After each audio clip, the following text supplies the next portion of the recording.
began in healthy-looking pigs, months, perhaps years ago.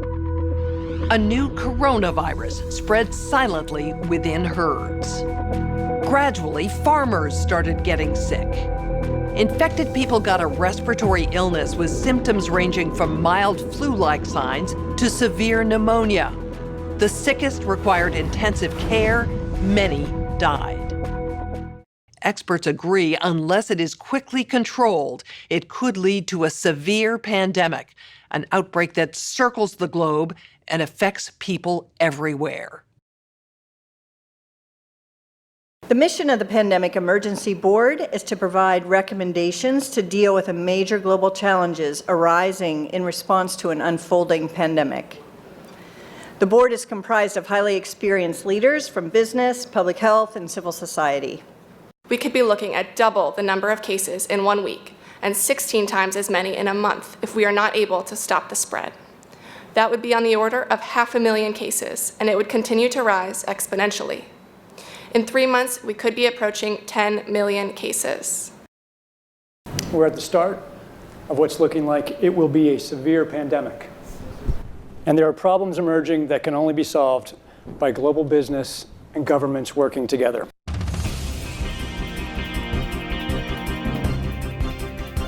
We have known about CAPS-like viruses in animals and people for decades, but have not been successful at developing a licensed vaccine. And sure, there are new technologies that may help, but it's going to be difficult.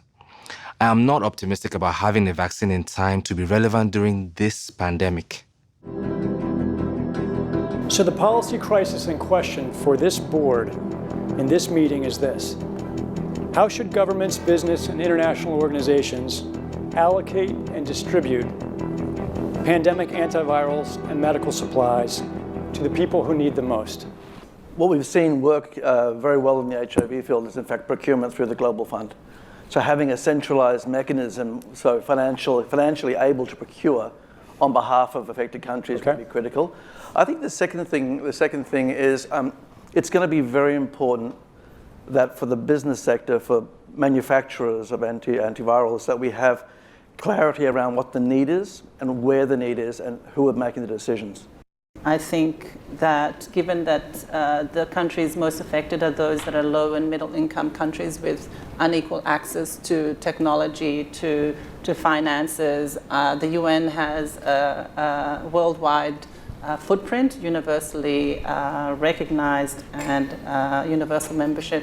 A global stockpile would certainly help ensure more rational and strategic allocation, but the reality is that we don't have the logistics capability, even within the UN, to bring that together in one place and run it. So this is where I think a collaboration between the international organizations like the World Health Organization and the private sector, which runs these supply chains for many purposes every day, understand where the supplies are, make smart decisions about how to allocate them to the people who need them in the places that need them the most, and then work with the industry to move those supplies from where they are today to where they need to be.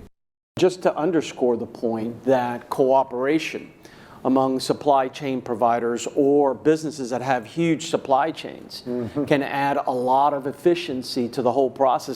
The question is, can you, through this international mechanism, really promote commitments to doing this as quickly as possible and give people a sense that actually if they contribute more, that they will have a better chance of protecting their own populations and their country's security and health. So to be completely clear, most of this production would already be committed in contracts.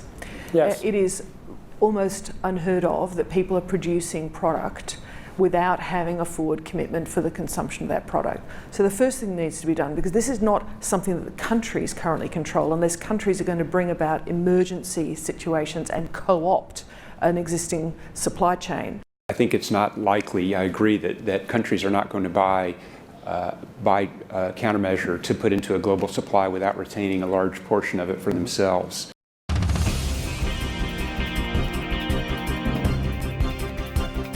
Public health agencies have issued travel advisories, while some countries have banned travel from the worst affected areas.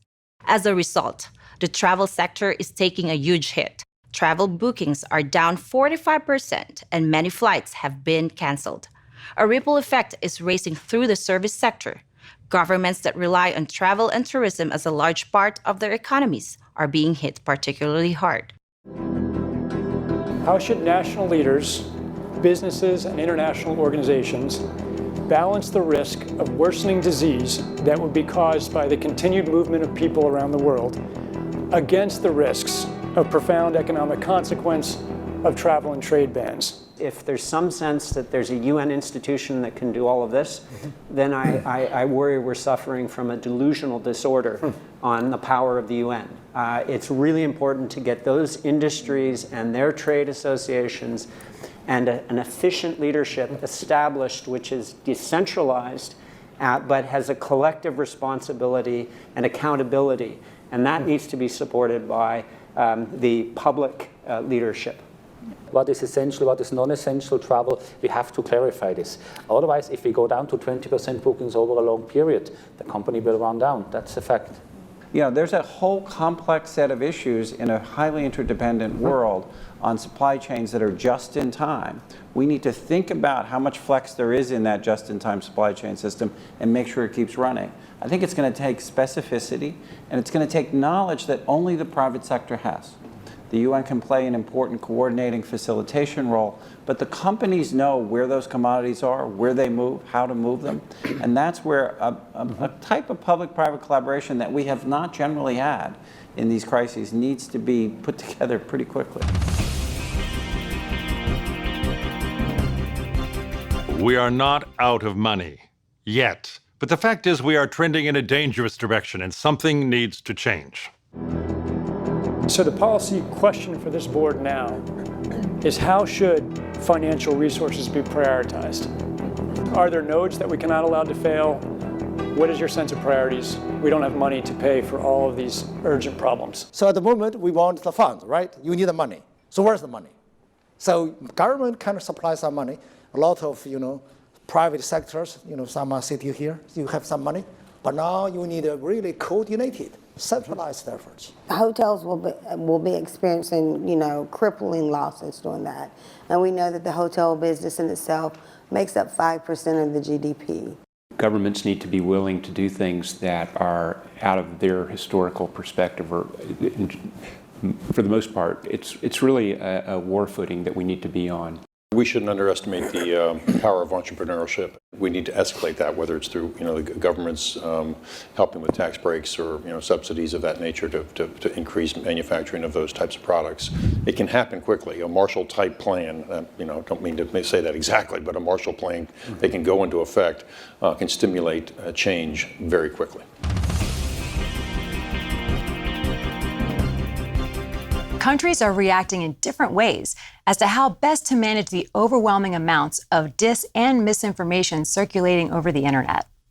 In some cases, limited internet shutdowns are being implemented to quell panic.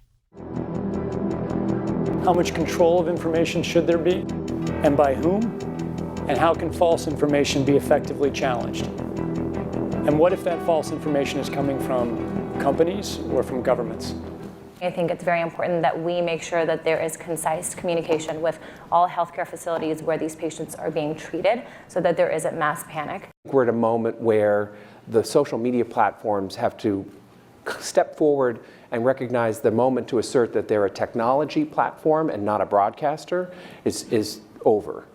They, in fact, have to be a participant in broadcasting accurate information and partnering with the scientific and health communities to counterweight, if not flood the zone of accurate information, because to put the genie back in the bottle of the misinformation and disinformation is nigh impossible. One thing we haven't spoken about, and I'm wondering whether it's time to talk about this, is a step up from the part of the governments on enforcement actions against fake news. I personally do not believe that trying to shut things down in terms of information is either practical or desirable. And we do have, I think, a couple of strategies that are available to us, one of which is the flood strategy, second of which is relying and informing and equipping trusted sources of information with the facts so they can then pass that on. But we also need to actually think about a technological answer to this. The outcome of the CAPS pandemic in Event 201 was catastrophic. 65 million people died in the first 18 months. The outbreak was small at first and initially seemed controllable, but then it started spreading in densely crowded and impoverished neighborhoods of megacities. From that point on, the spread of the disease was explosive. Within 6 months, cases were occurring in nearly every country. The global economy was in a free fall. The GDP down 11%. Stock markets around the world plummeted between 20 and 40% and headed into a downward cycle of fear and low expectation. Businesses were not borrowing, banks were not lending. Everyone was just hoping to hunker down and weather the storm. Economists say the economic turmoil caused by such a pandemic will last for years, perhaps a decade. The societal impacts, the loss of faith in government, the distrust of news, and the breakdown of social cohesion could last even longer. We have to ask, did this need to be so bad? Are there things we could have done in the 5 to 10 years leading up to the pandemic that would have lessened the catastrophic consequences? We believe the answer is yes. So, are we as a global community now finally ready to do the hard work needed to prepare for the next pandemic?